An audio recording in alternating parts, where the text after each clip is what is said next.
Good afternoon, and welcome to another edition of Forever Young, the program that addresses issues that face those of us who are over 50, but has the mantra that age ain't nothing but a number because you are forever young. Again, I'm your host, David. I'm joined with today again with my co-host, Dr. Sharon Mitchell. How you doing, Dr. Mitchell? Great, David. And as always, it's a pleasure to be joining you again today. Well, it's a pleasure to be here. Now, those of you who regularly watch our show know that there's always a third person, and that is Jean Hendricks. She had another appointment, and so we gave her a pass this week, but she will be back next week on our next show. But today we're talking about something that we started last week, and we've been talking about COVID, coming out of the pandemic, still being in the pandemic now. But of course, we're opening up. There's been, all the governors in many states are, saying it's free to go back and do everything. And of course, the key has been vaccinations. And we have always had some discussions about the vaccination. So it's continue a topic of concern. And so, of course, we want our listeners to be completely informed. So we're lucky today to have another expert from the medical field to be here to talk to us today about the COVID and the vaccination and all those things that come along with it. And today our guest is Dr. Kimio Harris Williams. She's a board certified by the American Board of Pediatrics and a fellow of the American Academy of Pediatrics. And she's a native of New Orleans. Well, last week we had a doctor from New Orleans, so New Orleans has given us some great doctors. She's going to be here. She's an alum of Xavier University and biology and pre-med, and she continued her studies at Xavier and embarked upon a career in research in the Department of Pulmonary Critical Care at Louisiana State University School of Medicine. I'm not going to give you all the things about her. She's got a doctorate degree of medicine, of course, from Louisiana State University of Medicine. And she is here to share some important information about the vaccination and COVID, because again, we've always talked about those who have been most endangered, the adults, but there's always been that big question mark of how it affects our children. And so today, we hope that we'll be able to provide some answers for those questions today. So all that being said, I'd like to say, welcome, Dr. Williams. Thank you so much. Thank you for having me today. I appreciate the opportunity. No, it's exciting. You come from one of my favorite. I don't think anybody doesn't like New Orleans, and I always say, it's one of the fun places to go. And I always used to say, if you go to bad food, you just have bad luck, Right. So, but today we do want to talk about. I gave some information in the background, but can you give our audience a little bit more about your medical background and your history and what you would like them to know about your medical practice? Okay, certainly. Thank you all again for having me today.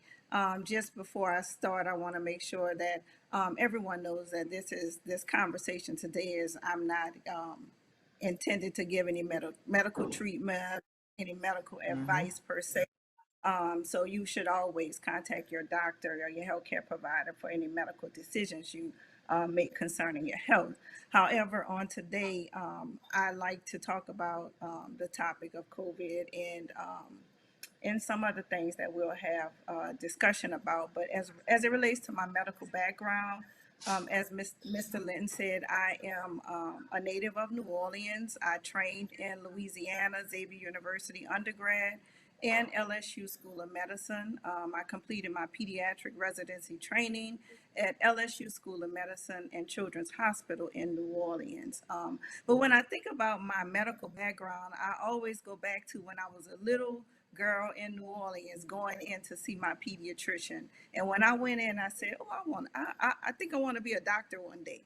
And so I just filed that back. Didn't have any doctors in my family, and so it seemed like a little far-fetched dream to me. But when the Cosby Show came on, that really brought it back to Yes. surface. And I said to myself, I think I can do this.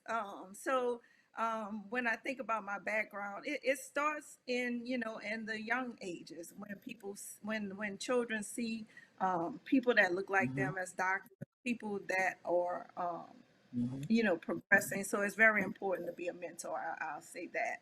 And so my background, as of course I said earlier, undergrad at Xavier, LSU School of Medicine for my doctorate of medicine. And I continued on to practice medicine in both academics and clinical medicine, serving as assistant professor of medicine, family practice medicine, actually at Mercer School of Medicine in Georgia, and a faculty member at Phoebe Putney Memorial Hospital Family Practice residency in Albany, Georgia. So I have some roots in Georgia, and so family there as well. Currently, I am the founder, president, and CEO of KH Williams Enterprises, which is my company, which is an executive health entity focused on health advocacy, clinical practice, and medical consulting. That's a very busy lady. That keeps you quite. And then we're so delighted to have you on the program today. I'm sure you're going to say, and I'd like to reiterate that this program is not designed to give you medical advice, but more of an education and information. And you should always check with your primary care professional for any specific advice. So, Dr. Mitchell, I guess you can start us off today. Yes. And so we're so glad to hear about your background in medicine and certainly your involvement with children. We have had discussions in COVID and coronavirus as relates to adults. And now that we're looking at possibly opening schools and children returning to the classroom, we're getting a lot of feedback as it relates to children. So can you first educate us on what is COVID and what does it really mean in terms of the coronavirus? We like to make sure that our audience is clear on the subject at hand, and that is still a very, very important subject for our listeners. So if you could give us a little bit of background on that. Certainly, certainly. And so, in addition to all of those other things I've been doing, I've been appointed by the Louisiana State Department of Health as a health ambassador. And so I've been educating people across the state of Louisiana and the country about COVID. And so COVID-19 is caused by a coronavirus called SARS-CoV-2, which also stands for Severe Acute Respiratory Syndrome Coronavirus 2. It's a type of coronavirus that we've never seen before. You can get COVID through contact with another person who has the virus. It is predominantly a respiratory illness that can affect other organs. People with COVID-19 can have a wide range of symptoms reported, ranging from mild symptoms to severe symptoms. The symptoms usually appear 2 to 14 days after exposure to the virus, and common symptoms: fever, chills, cough, shortness of breath, fatigue, muscle or body aches, headaches, loss of taste or smell, sore throat, congestion, runny nose, nausea, vomiting, and diarrhea. So coronavirus is a family of viruses that actually can cause the common cold. And so we're not unfamiliar with coronavirus, but this strand of the SARS-CoV-2 is new, and this is why we call it a novel virus. And so because it is new and new in humans, since 2019, our body as humans have not seen it before, so we don't have antibodies to protect ourselves against the virus. So that's why we call it a novel virus. So the virus is an RNA virus. It enters the body via healthy cells in our body and attaches to certain types of receptors called uh, ACE2 or angiotensin converting enzyme 2. And these receptors are mostly seen in the heart, the intestines, the kidneys, and the lungs. And that's why we see symptoms related to those organs. So the virus enters our body and it replicates and it causes inflammatory actions that can end to hyperinflammatory syndrome. It can affect other organs and cause organ dysfunction and death. So, with that being said, SARS-CoV-2 or coronavirus 2, it needs us as a host to live and to be transmitted. And so, in order for this virus to live, it needs a host. And so that's what the virus is, kind of in a small nutshell. But that helps to kind of give some insight Yes. on what COVID or coronavirus really is. I was super excited to find out that Sound Mind wanted to address this particular issue when it comes to our children and their feelings. I recommend as a therapist that it's so important for the parent, the guardian, the foster parent, whoever, to make sure that you're present. And I don't mean just in the room, but pay attention.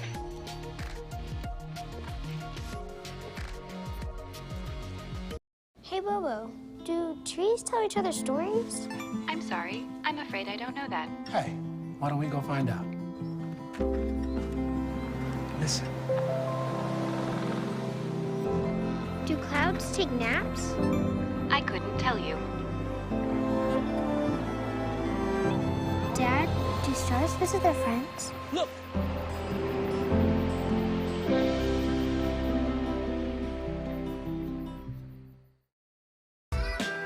We are talking about pioneer women and women who are blazing the path for all of us. I started this campaign with a prayer and a plan, and I just worked that plan. God saw fit to predestine me for this position. I'm honored that the community, they listened to what I had to say, and I'm excited. I'm excited to be a pioneer.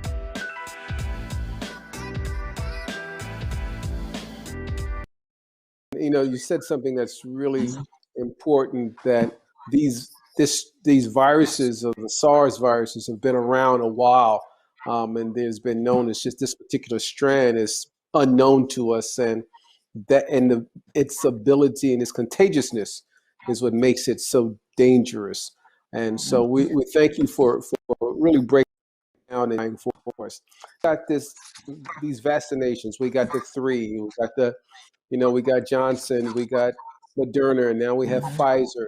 So let's talk about the vaccines. What do vaccines actually do, especially in this case? And again, we know that, I read the other day that Moderna has asked for approval from the FDA, but just educate our listeners, our viewers, on what do the vaccines do?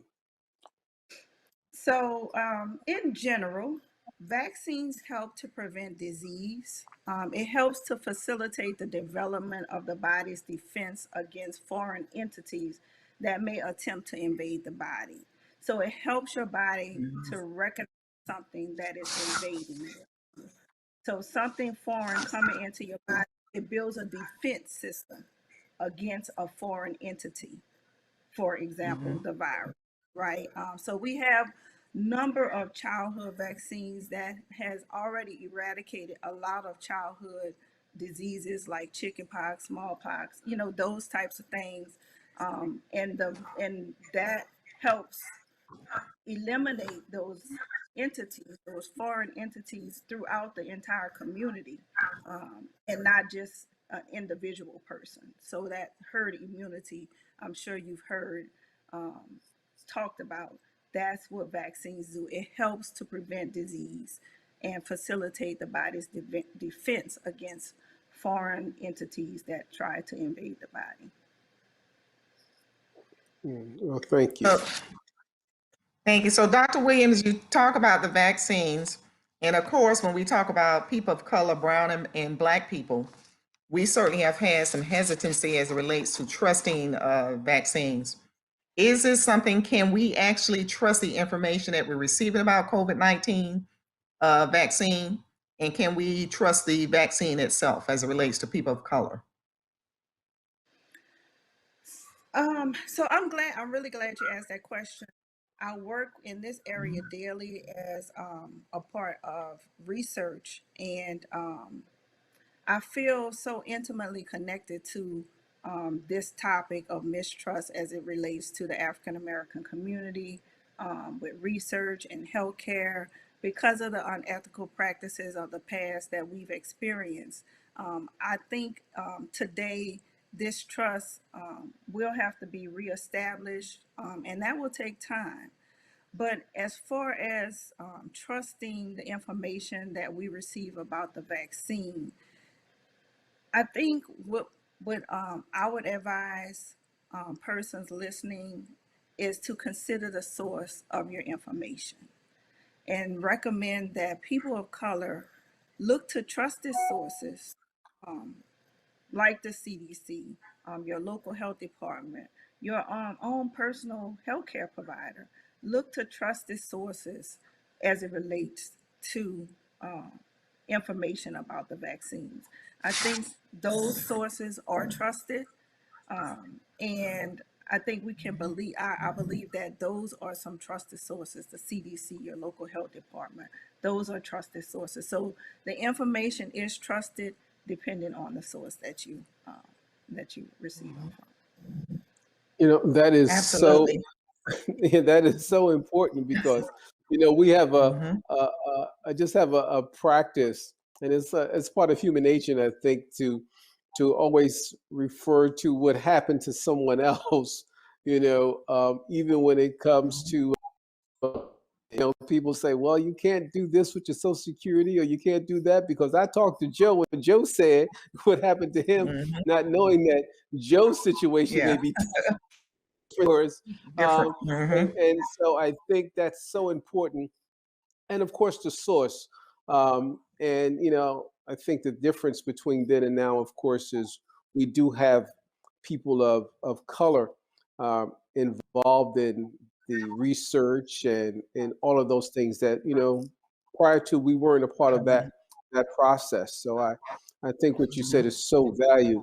Now let's kind of shift a little bit to your area of expertise, which is with the children. Now, since we have all these trust issues as adults regarding COVID and the vaccines, now should we have those same issues for children? And I say that I think we've answered that a bit, but I think that at first they said children of certain ages weren't affected, and now that they're saying that children of, I think, just about of all ages are eligible for at least one of the three vaccines. How should we approach that with our children, especially with schools opening and schools? The governor here just said they're going to mandate. It's against the law of any school to mandate masks and all these things.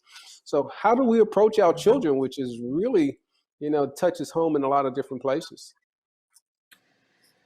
Yes, so I say we approach the children the same way we approach the conversation with ourselves. Gather your Mhm. information from trusted sources. I will admit, and I'm going to be completely transparent here. Um, Initially, when the vaccine was released, I had some apprehension about the vaccine for reasons of, rapid development and production.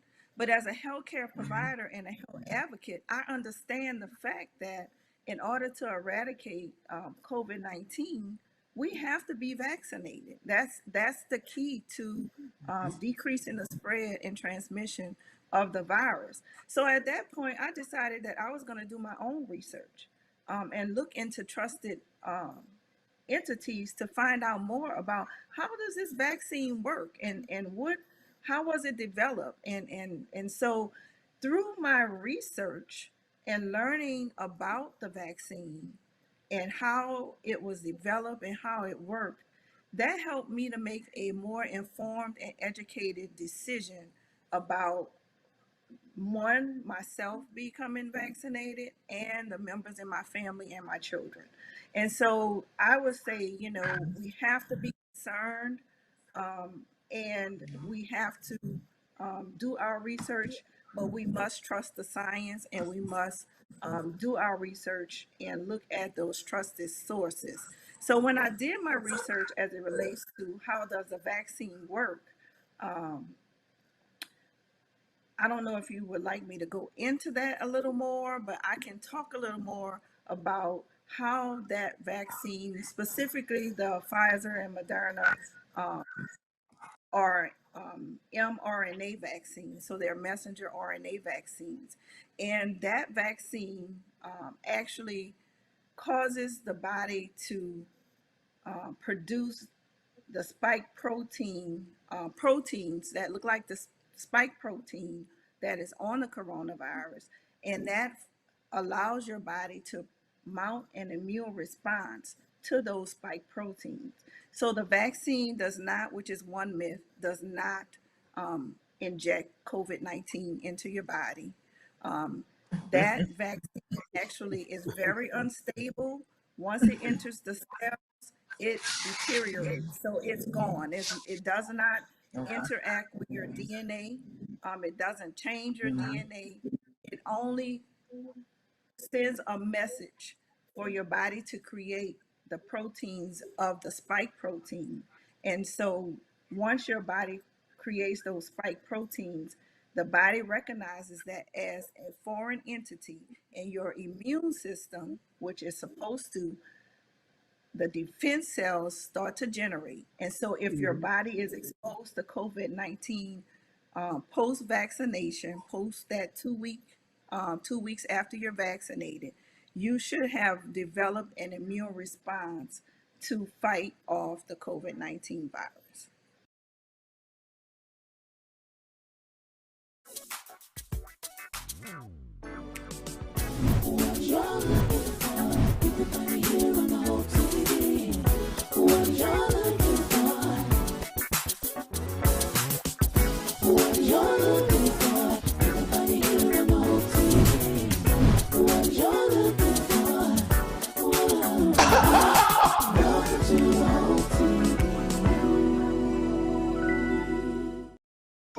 This is the story of a boy who is very sensitive to lights and sounds. So he built secret hiding places where nothing could get in.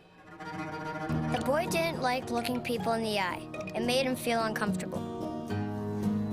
One day, he found out he had something called autism. His family got him help, and slowly, he learned how to live with it better. Early intervention can make a lifetime of difference. Learn the signs at autismspeaks.org.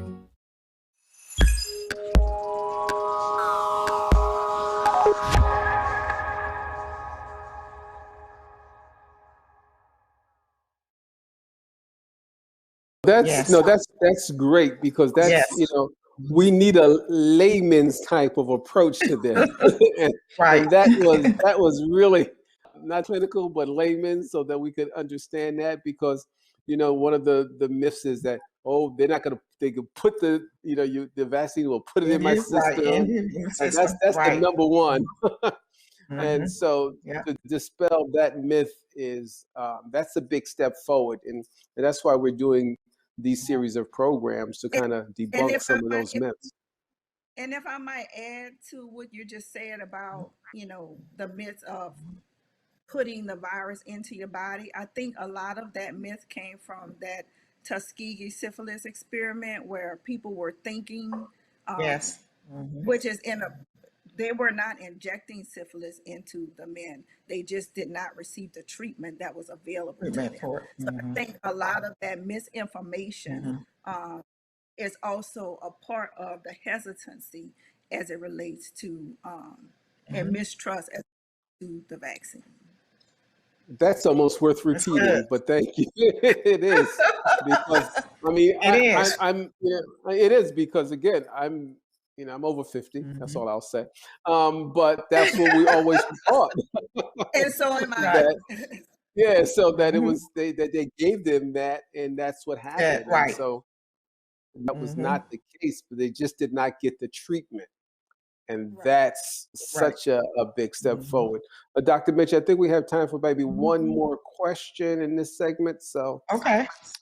Yes, I'll take that one then, David. Thank you. And I'm glad you talked about not changing our DNA also, because that's another one that we continue to hear. I was just talking to my nephew last week and he was like, you know, they're going to change your DNA. And I'm like, no, that's not true.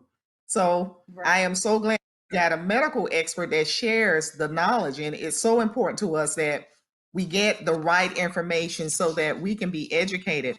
Now, because we've talked a little bit about adults, how can you educate us on children? Because we've had so many mixed messages on children as to whether they can get COVID, should they get the vaccine. And so I think the latest has been a specific age for children as it relates to vaccinations. Can you educate us a little bit about what the age group, and is there a particular reason why they selected those age groups? Certainly. So For the yes, the CDC, yeah, for the vaccine. So the CDC actually recommends everyone 12 years or older should get the COVID-19 vaccine to help protect against COVID-19. And so the reason why we're doing 12 years or older, because those are where the studies have been done so far.